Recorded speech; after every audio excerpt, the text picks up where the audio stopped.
Are you the smartest person in the room, but always outmuscled, or the strongest but constantly outmaneuvered? If you answered yes, you have identified a fundamental imbalance in your strategy. You are operating with only half of the equation for power. You possess either strength or cunning, but true, lasting influence requires both. This is not a modern revelation. It is a timeless principle, articulated with chilling clarity 500 years ago by Niccolo Machiavelli. He saw that to rule, to lead, to simply survive in a world of competing interests, you must embody two distinct animals, the fox and the lion. Today, we dissect this principle, not as a historical curiosity, but as an actionable strategy for navigating the complexities you face right now. Let us first examine the lion. You are technically brilliant at your job. Your work is impeccable. Your results are undeniable.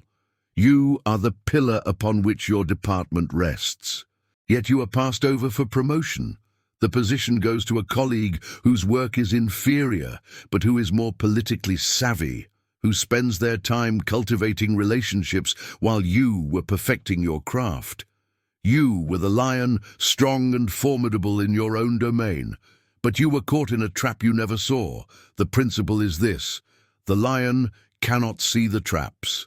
Pure strength, pure competence is blind to the subtle machinations of social and political landscapes. It relies on direct confrontation and visible merit, making it vulnerable to indirect attack, to plots, to the snares laid by those who operate in the shadows. Machiavelli anchors this in unsparing reality.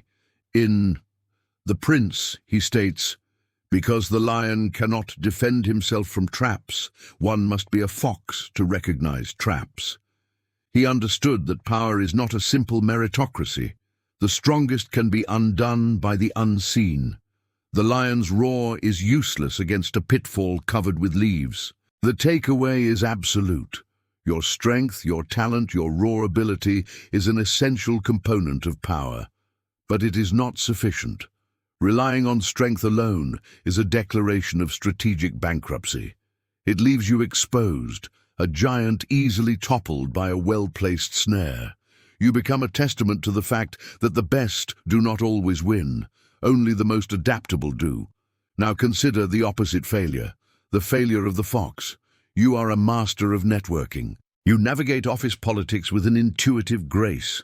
You know who to talk to, what to say, how to frame every situation to your advantage. You are the fox. But when it is time to command, to lead a project, to make a difficult decision, you find your authority is hollow.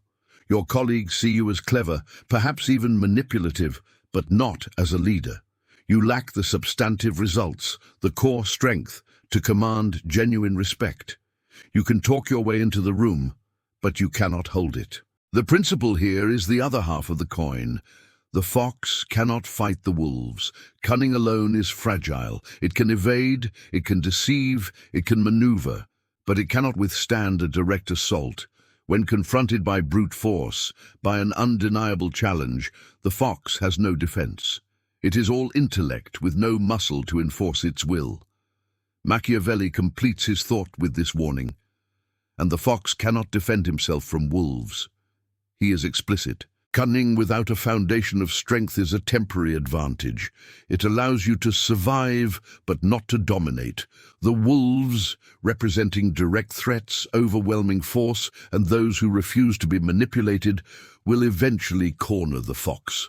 And when they do, its cleverness will be no defense. The takeaway is this: a reputation for being merely clever is a liability. It breeds suspicion.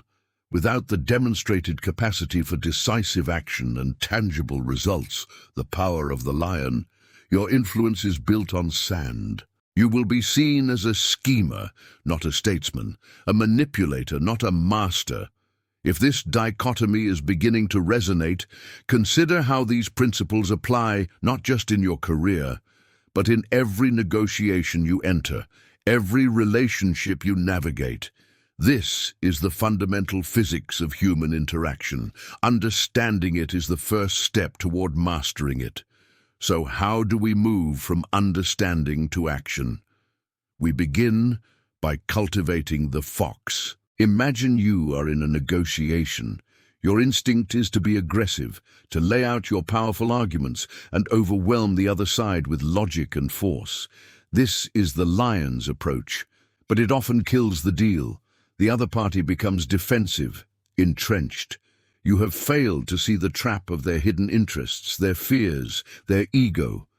To cultivate the fox is to learn to see the unseen. It is a discipline of perception. Before you speak, you listen. You observe. You ask questions not to gain ammunition, but to understand the underlying landscape of the other person's mind. What do they really want? What are they afraid of losing? The fox does not charge, it maps the terrain. Machiavelli's instruction was to be a fox, to discover the traps. This is an active process. It requires you to silence your own assumptions, the lion's roar, and attune yourself to the subtle signals around you. It is the practice of strategic empathy, not to be kind, but to be effective. The takeaway is to make observation your primary weapon. In any important interaction, your first goal is not to win, but to understand. See the whole board. Identify the pressures, the motivations, the hidden levers. Only then, with a complete map of the traps, can you decide where to step. But seeing the traps is not enough. You must also be able to frighten the wolves. You must project the lion. Consider the other failure in a negotiation. You are too clever. You maneuver, you use subtle language, you try to outsmart your opponent. You may even win the point, but you lose their trust. You are seen as slippery, untrustworthy. You are a fox, and they have become the wolves, wary and ready to attack your credibility at any moment. You have no gravity. To project the lion is to establish non-negotiable strength. It is the clear, unwavering demonstration of your power and your principles. This is not about roaring or posturing.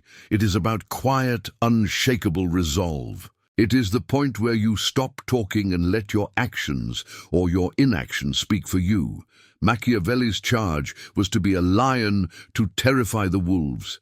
Terror, in this context, is not about inducing fear. It is about inducing respect for your power. It is the understanding in your opponent's mind that there are lines you will not cross and that your strength is real. This is achieved through decisiveness, through holding your ground on core issues, and through a history of proven results. The lion's power is not just in its roar, but in the memory of its past victories. The takeaway is to build and project a core of unyielding strength. Know your non-negotiables. Be prepared to walk away. Let your competence and your integrity be so profound that they create their own gravitational field. The fox persuades, but the lion commands. True power, then, is not a choice between the two. It is a synthesis. It is the seamless integration of the fox's perception with the lion's strength. The fox sees the path, the lion walks it. The fox identifies the opportunity, the lion seizes it. The fox avoids the trap, the lion deters the wolves. Without the fox, the lion is a mindless brute, blundering into ambushes. Without the lion, the fox is a paranoid weakling, seeing threats everywhere but unable to confront any of them. Together, they are the model of the complete strategist, capable of seeing the world as it is and possessing the strength to shape it to their will. Are you naturally more of a fox or a lion? Be honest. Acknowledge your imbalance in the comments below. If you seek to understand the architecture of power, subscribe. We dissect these principles without cliché every week. Further analysis of strategic archetypes awaits you on the end screen.